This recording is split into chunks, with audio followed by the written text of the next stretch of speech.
Salut Bissama, bonjour les rôlistes, je suis Sébastien et aujourd'hui je vais vous faire un petit retour d'expérience sur un jeu narratif que j'ai découvert le mardi gras précédent. C'était une partie qui a été organisée par le Schlokenspiel à Strasbourg. C'est un bar à jeu, j'ai probablement déjà parlé, mais enfin bon, c'est un de mes préférés à Strasbourg. Et ils ont donc, comme je disais, organisé une partie à mardi gras. Ils avaient plusieurs tables de JDR qui tournaient. Le thème commun était bien sûr forcément le carnaval. Et donc le jeu narratif que j'ai découvert est le suivant. Il a un nom qui est très long. Donc heureusement je l'ai pris en photo, sinon je m'en serais jamais souvenu. Toi qui comme un coup de couteau dans mon cœur plaintif est entré. Ouais, ouais. Apparemment c'est un passage d'un poème de quelqu'un dont je ne sais plus. Je l'écrirai juste en dessous en me moquant bien de moi parce que j'ai la mémoire d'un poisson rouge et même encore moins. Enfin bon, voilà.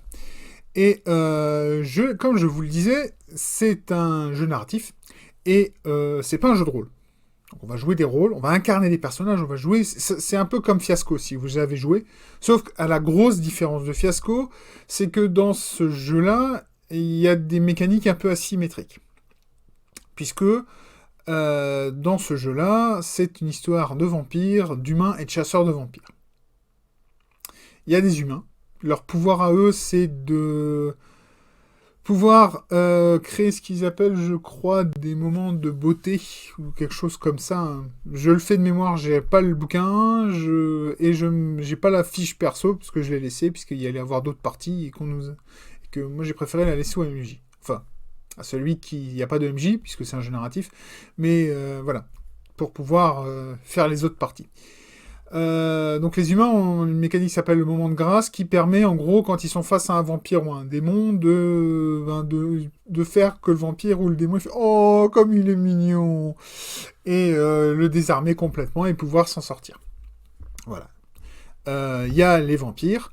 Les vampires, eux, ont une mécanique qui est très intéressante, qui est très sympa, qui est en fait la mécanique, je pense, reine du jeu en elle-même. Ils ont ce qu'on appelle un démon. En fait, le démon qui va leur souffler à l'oreille des choses, sachant que l'objectif du démon est toujours de rendre le vampire plus fort. Il n'y a pas de on va lui faire des crasses juste pour foutre la merde.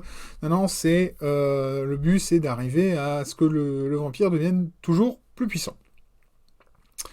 En gros, ce qui se passe, c'est que le vampire peut décider de faire taire le démon pendant une scène, en prenant, en gros, pour faire simple, un point d'humanité. Ces points d'humanité sont importants parce que si jamais deux vampires rentrent en conflit, c'est une mécanique dans le jeu, hein, quand il y a deux personnages qui rentrent en conflit, il y a une échelle de puissance dans le jeu, et si jamais il y a deux personnages d'une même puissance équivalente, par exemple, parce que c'est souvent les vampires qui vont générer les conflits, et ben c'est celui qui aura le moins d'humanité qui va gagner. Parce que c'est celui qui est encore la bête. Et d'ailleurs, encore pire, le vampire peut décider pour la scène de laisser le démon prendre les commandes et de devenir alors ne plus être un vampire, mais d'être un démon qui est le truc le plus puissant dans le jeu. Et en gros, c'est le reste de la table qui va décider ce qui va se passer, toujours en pensant bien sûr que c'est le démon qui prend les commandes et que c'est pas dans les meilleurs intérêts du vampire que ça va avoir lieu, en tout cas par rapport à l'histoire, mais ça va être dans les intérêts du vampire pour devenir toujours le plus puissant. Voilà. Il y a aussi, comme je disais, les chasseurs de vampires, qui sont en fait les plus puissants dans l'échelle de puissance en temps normal, puisque en gros il y a humains, vampires et chasseurs de vampires, l'un au-dessus de l'autre. Au-dessus, un cran au-dessus, il y a la foule, donc en gros, si vous avez votre personnage, même un vampire ou un chasseur de démons, qui tombe sur un groupe de 200-300 personnes de la ville avec fourche et torche et qui décide d'en faire des petits morceaux, votre personnage, il n'y arrivera pas. Les seuls qui peuvent s'en sortir, c'est les vampires s'ils décident de faire appel au démon, et ben le démon, il est au-dessus de la foule, et il peut massacrer une foule sans problème.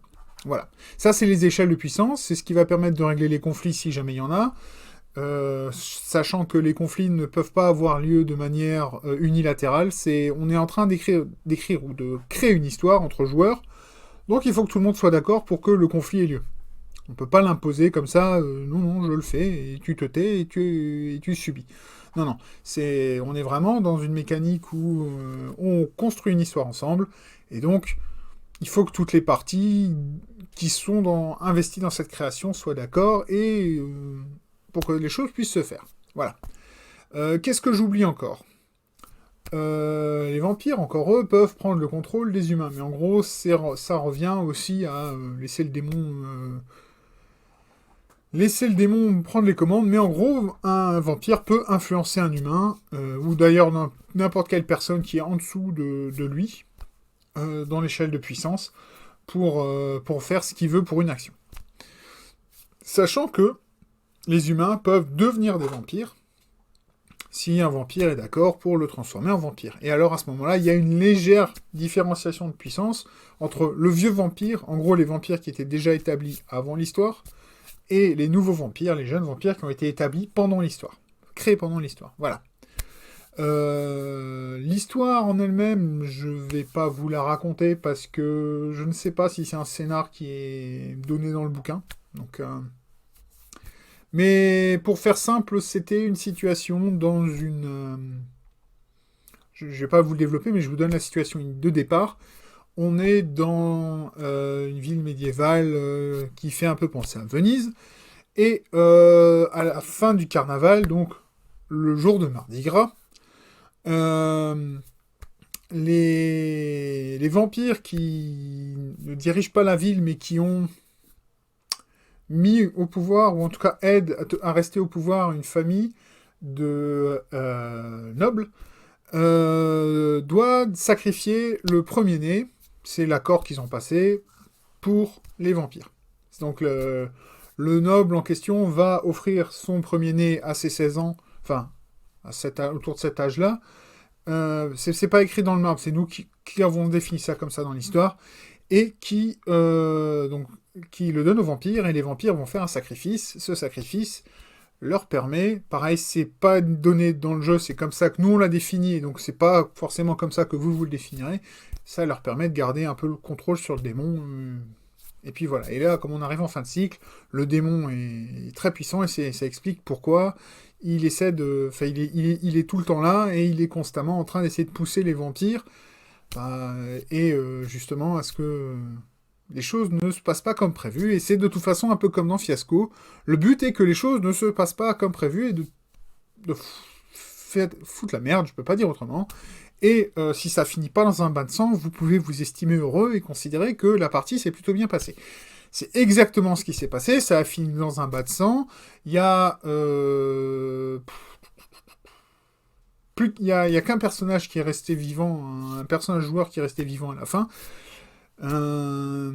C'était même pas lui le gagnant, parce qu'on était dans une situation d'une victoire un peu à la... C'est même pas une victoire à la Pyrrhus, parce qu'il a rien gagné, il a juste gagné le droit de rester dans la même situation, mais il a perdu la personne qu'il allait sacrifier. Donc, voilà. Je vous dirai pas comment, je vous dirai pas pourquoi, parce que de toute façon, ça, c'est chaque partie va arriver autrement en fonction des gens qui sont présents et des sensibilités de chacun. Voilà. Dans l'ensemble, j'avais déjà apprécié Fiasco, donc on s'est vraiment bien amusé. Quand vous jouez avec des... Alors, normalement, dans les règles du jeu, ils vous disent de pas faire de méta-jeu, de vraiment roleplay à fond, roleplay à fond, roleplay à fond. Ça marche bien quand on joue avec des gens qui se connaissent. Quand on arrive comme ça avec une table d'inconnus, il faut faire du méta-jeu pour qu'on ait une chance d'orienter un peu l'histoire dans le sens où on veut, et pas juste laisser roleplayer les choses, parce que c'est encore pire. Je l'avais essayé sur le Fiasco, où vraiment j'avais insisté et cassé les pieds à tout le monde pour pas de méta-jeu, on roleplay.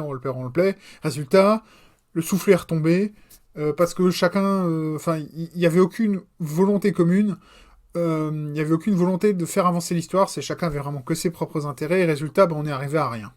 C'était même pas drôle, quoi. Il y avait rien. C'était l'apathie complète avant la fin de l'histoire, parce que justement, il n'y avait aucun intérêt à continuer l'histoire.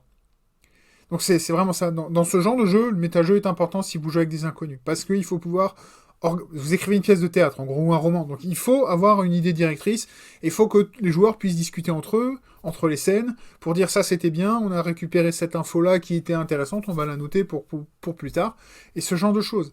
Parce que si vous faites pas de roleplay, vous faites pas le point entre les joueurs, eh ben, la moitié des infos que vous créez pendant les scènes vont être oubliées, ou pire, mal retenues, et puis ça va entraîner des discussions, des quiproquos, qui vont, pareil, à chaque fois, casser le flow, et ne pas donner envie aux gens de continuer. Donc voilà. Bref, dans l'ensemble, pour faire simple, c'est un jeu narratif, et comme je vous l'ai dit, les jeux narratifs, pour moi, c'est pas vraiment du jeu de rôle, dans le sens jeu, hein, game, pas roleplay, mais game. Et donc, de ce côté-là, bon, c'était pas du jeu de rôle, comme dit, mais ça m'a pas gêné, parce que le jeu était très fun, les gens avec qui on était à la table, on était tous plus ou moins dans le même délire, donc on a réussi à aller dans le même sens. L'ambiance était très bonne, il faut dire, avec les bières en happy hour, ça détend tout le monde, on va dire. Voilà. Mais dans l'ensemble, c'est un jeu sympatoche. Je vous remonte la couverture si jamais ça vous intéresse. C'est un jeu sympatoche qui n'est...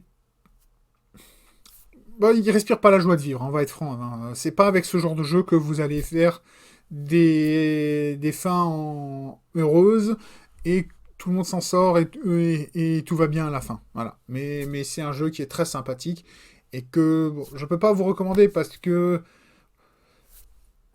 c'est pas ma position, mais disons que si vous avez des gens qui sont dans la même manière de penser que vous, si c'est des gens que vous connaissez, vous pouvez vraiment passer un bon moment. Faites juste gaffe, il n'y a rien qui empêche ce jeu de durer 4, 5, 6 heures. Ça dure aussi longtemps que vous voulez, puisque vous avez une situation de début, vous avez une situation de fin, mais le nombre de scènes que vous mettez entre, c'est votre problème, et c'est ça qui peut faire durer le jeu hyper longtemps. Parce que il y a, plus il y a de joueurs, plus il y a de relations, plus il y a d'objectifs, plus on veut tous les faire un peu avancer, et donc ça peut prendre beaucoup de temps parfois. Voilà. Mais dans l'ensemble, c'est un jeu très sympathique, et ça peut être une approche pour les gens, pour découvrir ce que c'est jouer un rôle. Voilà. Moi, je vois ce genre de jeu narratif vraiment comme étant des jeux d'introduction aux gens pour jouer des rôles. Ça ne va pas être des introductions aux jeux de rôle, parce qu'il y a toute la partie mécanique qui n'existe quasiment pas, là. Les mécaniques sont hyper simples. Mais par contre, ça peut peut-être être un peu le truc qui va sortir les gens de leur coquille et va les amener à jouer des personnages qu'ils n'ont pas forcément envie de jouer. Enfin, pas envie de jouer, si, parce que sinon ils ne le prennent pas. Mais où ils sont peut-être pas 100% à l'aise. Et ça, c'est très intéressant, parce que ça permet de jouer des choses sympatoches, malgré tout. Mais il faut oser sortir de sa zone de confort. Et avec ça, c'est plus simple, parce que justement, il n'y a pas tout le système, il y a juste jouer le personnage, jouer le rôle. Voilà. Ça fait un petit quart d'heure que je cause, je pourrais continuer longtemps, mais je pense que je tournerai en rond. Donc, je vais m'arrêter là. Je vais vous remercier pour votre attention. Merci de votre attention. À bientôt pour la prochaine vidéo. Et en attendant la dite prochaine vidéo, je vous dis à tous simplement peace ball.